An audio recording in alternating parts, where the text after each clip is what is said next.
જય જવાન જય કિસાન મિત્રો, હું ઈશુદાન ગઢવી. મિત્રો, છેલ્લા 28 વર્ષથી વંગડી ડેમ કાઢ્યા વગરનું છે. વંગડી ડેમનો પ્રશ્ન શું છે?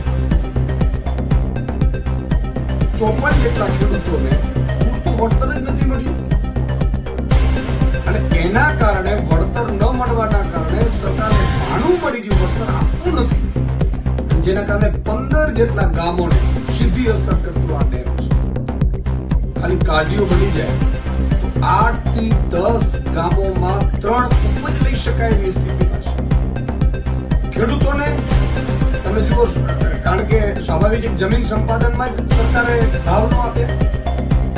વર્ષોથી ખેડૂતોને લોન પણ નથી મળી, એમના નામો પણ નથી સાતબાર અને આ સ્થિતિમાં જે પીડિત ખેડૂતો છે એ પણ પીડિત છે અને બીજા સિંચાઈ માટે જે 8 થી 10 ગામોમાં મળી શકે એમ છે અને 15 જેટલા ગામોના તળ ઊંચા આવી શકે છે એ વંગડી ડેમ ઘણા વર્ષોથી એમને પડ્યું છે. ત્યારે મેં નક્કી કર્યું છે, ઈશુદાન ગઢવી તમારો ભાઈ, કે આ મામલે 27 તારીખે રવિવારે 27 જુલાઈના સવારે 10 વાગે અહીંયા આપણે હવન કરીશું, નારિયેળ ફોડીશું, ભગવાનને પ્રાર્થના કરીશું, ઈશ્વરને પ્રાર્થના કરીશું અને સરકારને પણ આપણે કહેશું કે સરકાર શ્રી, તમે એકાદ બે તમે વિચાર કરો, સર્કલ બનાવો તો 100-150 કરોડ રૂપિયામાં આપણે દબાઈ જાય છે, હજારો કરોડના ભ્રષ્ટાચાર થાય છે અને મારા ખેડૂતોને ચંદ વળતર નહીં આપી શકો તમે. જયારે પ્રાઇવેટમાં 25 લાખમાં વીઘે જમીનો જાય છે, તો વળતરનો પ્રશ્ન અને આ કાઢિયાનો પ્રશ્ન એ બે નિરાકરણ લાવી અને ડેમ સંપૂર્ણ તૈયાર કરવામાં આવે એની માંગ સાથે આપણે હવન કરીશું.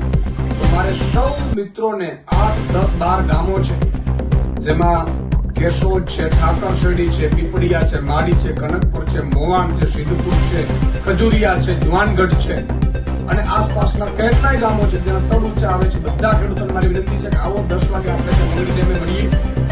મારી સાથે મારા મિત્રો રાજુભાઈ કરપડા છે, સાગરભાઈ રવારી છે, પ્રવીણ રામ છે, પરેશ ગોસ્વામી છે, એ પણ આગેવાનો બધા આવી રહ્યા છે.